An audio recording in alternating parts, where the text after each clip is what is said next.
আসসালামু আলাইকুম ওয়ালাইকুম আসসালাম রাহমাতুল্লাহ। শবে মেরাজ ও শবে বরাত উপলক্ষে আমাদের সমাজে প্রচলিত ইবাদত এই সারা রাত নামাজ পড়া, হালুয়া রুটি বিতরণ করা শরিয়া। আপনারা হালুয়া রুটি বন্ধ করে দিতে চান তো দেন। শরীয়ত মর্যাদা কতটুকুন? শবে মেরাজের রাতের কোনো খাস ইবাদত হাদিসের মধ্যে আসে নাই, এই জন্য কোনো রোজা রাখতে হবে তাও কোনো হাদিসের মধ্যে নাই। অতএব এটা এইগুলি এমনি ইবাদত তো আছেই। প্রত্যেক রাতের মধ্যে তাহাজ্জুদ আছে না, আমিনাল লাইলি ফাতাহাজ্জাদ বিহি নাফিলাতাল লাক। তাহলে আপনাকে তাহাজ্জুদ পড়তে বলা হয়েছে বিশেষ বিশেষ রাতে না, প্রতি রাতে। ইয়া আইয়ুহাল মুজাম্মিল কুম আল লাইলা, প্রত্যেক রাতের কথাই গেছে, রাতে উঠো দাঁড়াও।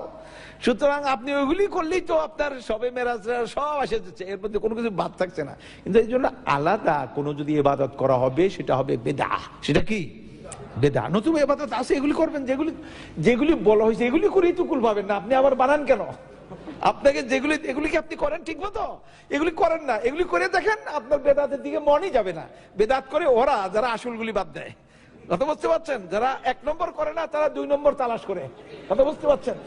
এবং দুই নম্বর তো তালাশ করি, দুই নম্বরের আবার গলাবাজি বেশি। যারা দোকানে ওষুধ বিক্রি করে আর যারা রাস্তার কিনারে বিক্রি করে, গলাবাজি কারা করে বেশি? হার 2 টাকা 2 টাকা 2 টাকা 2 টাকা। দোকানদারে বসে বসে এরকম কয় 10 টাকা 10 টাকা 100 টাকা, একটু বলে না কেন? বলে না, জানে তার ওষুধ 1 নম্বর, ওই বেটার ওষুধ কয় নম্বর?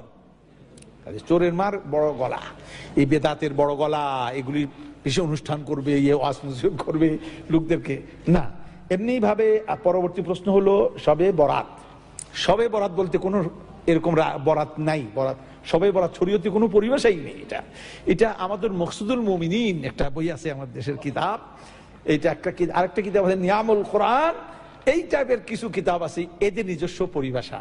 আর এরা পরিভাষাগুলি পাইছে প্রচলিত মৌলবীরা ওয়াজ টোয়াজ করছে, এগুলি শুনে দুনিয়া এগুলি লিখে টেকে দিছে। আর আমাদের দেশের লোকেরা এগুলি পবিত্র কিতাব মনে করে, প্রত্যেকটা ঘরে থাকতেই হবে এই কিতাব। সুতরাং এইসব কিতাবের মধ্যে কিছু ভালো কথা আছে আর আজে বাজে কথা প্রচুর আছে।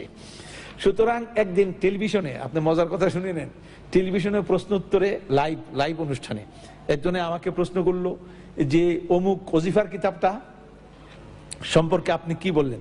আমি বলি এর মধ্যে কিছু ভালো কথা আছে আর অনেক আজে বাজে কথাও আছে।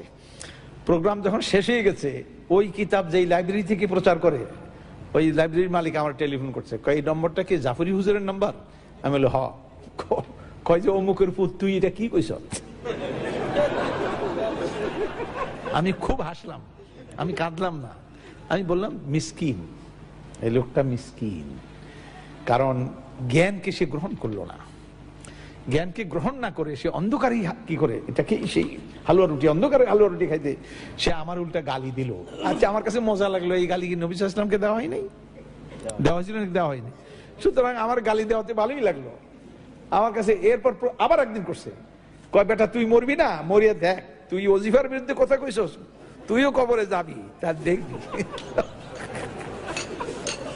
ইন্না লিল্লাহি, এর মধ্যে দুরুদে লাকি, এরপরে দুরুদে হাজারি, এরপরে দুরুদে তাজ, এগুলি কোত্থেকে আনছে? ইন্না লিল্লাহি ওয়া ইন্না ইলাইহি রাজিউন, এই সমস্ত তারা। আর দোয়ায়ে গঞ্জুল আরশ, তারপরে দোয়ায়ে কুমকুম ইয়া হাবিবি, ইন্না লিল্লাহ, এগুলি পড়ে লোকেরা বসে বসে। এগুলি যদি আমরা আলোচনা করি, একদিন আমি কইছিলাম যে এটাকে এই বইটা আনছি পরে আইনা, আমি কইলাম যে এটাকে পোস্টমার্টম করব, পোস্টমার্টম। তো এটা করার আগেই আবার কে জানি বইটা নিয়ে গেছে, আল্লাহ জানে কি চুরি করে নিয়ে গেছে, পড়তে নিল কিনা, তাহলে আরেক মুশকিল হয়ে গেল। তা আমি আবার আনবো ইনশাল্লাহ, এটা নিয়ে কথা বলবো যে এই